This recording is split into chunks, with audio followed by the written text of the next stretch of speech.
So dear friends, if you wanna add music to your WhatsApp status, here in this video I'm gonna show you the step-by-step process to do this. So without further ado, let's get started. First, after opening your WhatsApp application, look at the bottom options, sets, updates, communities, and calls. Just click on updates. And now at the very top side, click on add status option. It'll redirect you to your phone gallery. Just select the photo that you want to add to your WhatsApp status. So I've selected my picture, and now to add music to this WhatsApp status, what to do? You get a music icon here. But the problem is, if you aren't having this music icon on your WhatsApp, then what to do? First, you gotta update your WhatsApp application. So just click on music icon, and then you will see all the music list. Just click on the right arrow button at the right side. For example, if I want to use this music, first I gotta click on this right arrow button.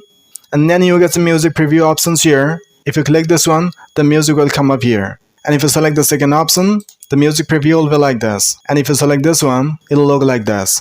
And if you select the last one, it'll look like this. And for this WhatsApp status, I want to keep this music preview like this. And after selecting your music previews, just click on done at the top right corner. And now to share the status with this music, just click on the send button at the bottom right corner. That's it.